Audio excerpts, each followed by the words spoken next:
नमस्कार बच्चों। आज हम साकेत के कुछ प्रमुख स्थलों की व्याख्या देखते हैं। करुणी क्यों रोती है, उत्तर में और अधिक तू रोई। मेरी विभूति है जो, उसको भवभूति क्यों कहे कोई।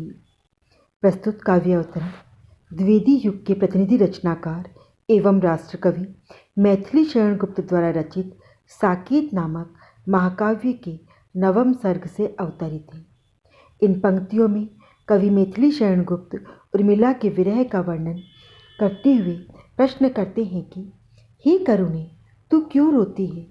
महाकवि भवभूति के उत्तर रामचरित्र में तो तू पहले ही बहुत अधिक अश्रु बहा चुकी है।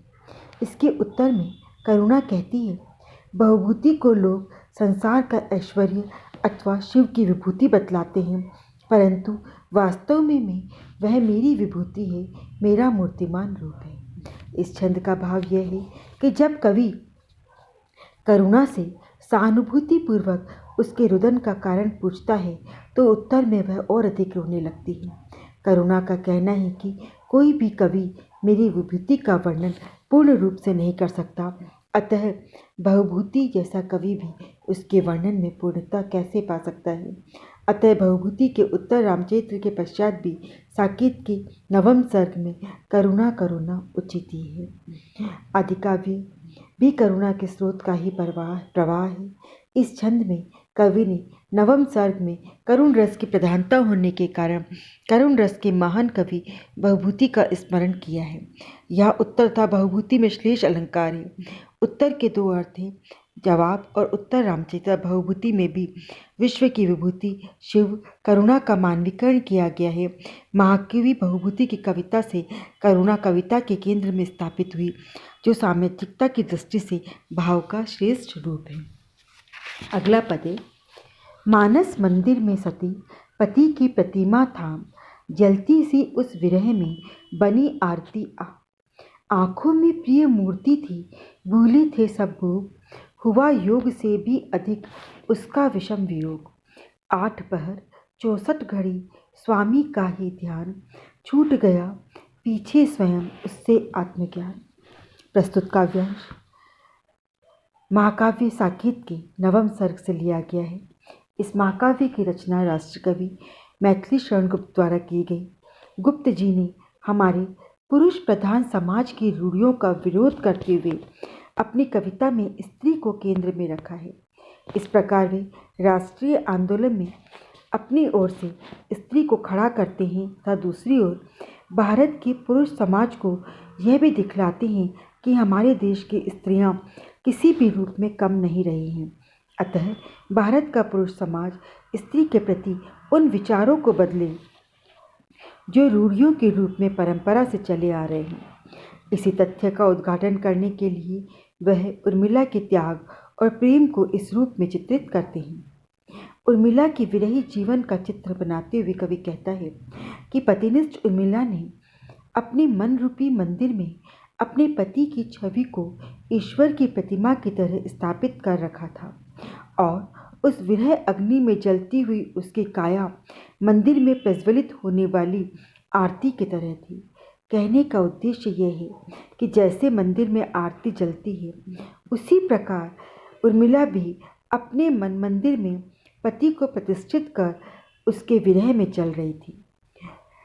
इसके बाद कवि ने उर्मिला की विरह दशा को योग साधना से भी बढ़ी हुई सिद्ध किया है कि उसकी आंखों के सामने सदैव पति की प्रतिमा ही नृत्य करती रहती थी, जबकि उसने योगी तपस्वी की तरह सारे सांसारिक सुखों का त्याग कर दिया था।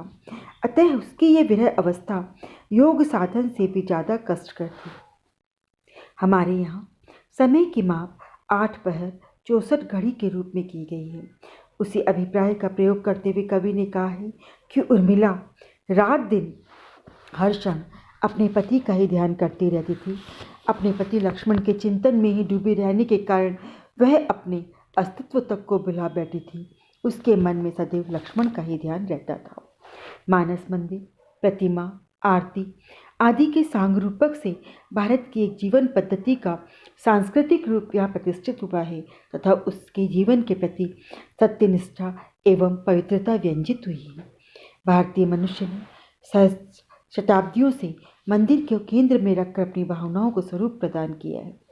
योग साधना भी भारतीय जीवन पद्धति का विधान रहा है।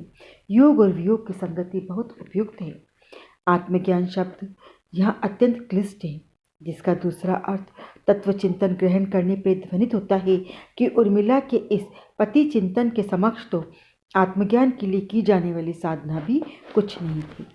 अगला पद है, उस रुदंती विरहिणी के रुदन रस के लेप से और पाकर ताप उसके प्रिय विरह विक्षेप से वर्ण वर्ण सदैव जिनके हो विभूषण कर्ण के, क्यों न बनते कवि जनों के ताम्रपत्र सुवर्ण के।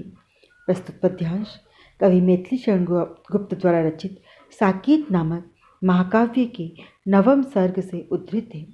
खड़ी बोली में लिखे जाने वाले महाकाव्यों की परंपरा में साकेत का उल्लेखनीय स्थान है। इस महाकाव्य में रामकाव्य परंपरा का विकास है। राम के चरित्र को आधार बनाकर भारतीय नारी के व्यक्तित्व की गरिमापूर्ण पक्ष का उद्घाटन किया गया है। गुप्त जी कहते हैं, विरह निष्पेषित उर्मिला रूपी रुदंती लता के आंसुओं रूपी रस को का विलेपन कर लेने और उसकी विरह बाधाओं के अनुताप रूपी अग्नि पर तापित किए जाने के कारण उन कवियों के काव्यपृष्ठ रूपी ताम्रपत्र स्वर्ण में क्यों न हो जाते, जिन पर पहले ही कर्ण सुखद विन्यास किया हुआ था।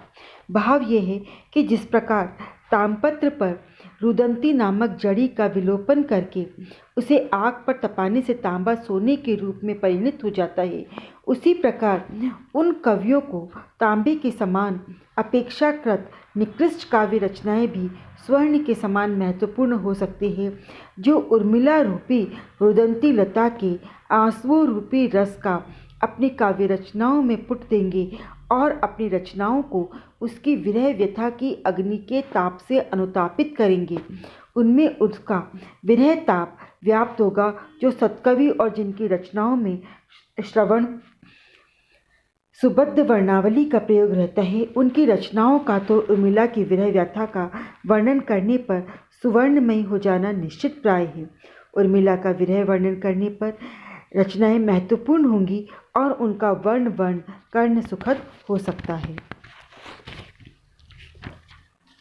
उर्मिला की विरह दशा अन्य कवियों को इस ओर आकर्षित करने की दृष्टि से भी लिखी जा सकती है।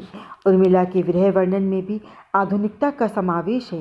वह बहुत कुछ पारंपरिक होते हुए भी विरह वर्णन को यथार्थ रूप प्रदान करता है। श्लेष, रूपक और काकु वक्रोक्ति अलंकार। धन्यवाद।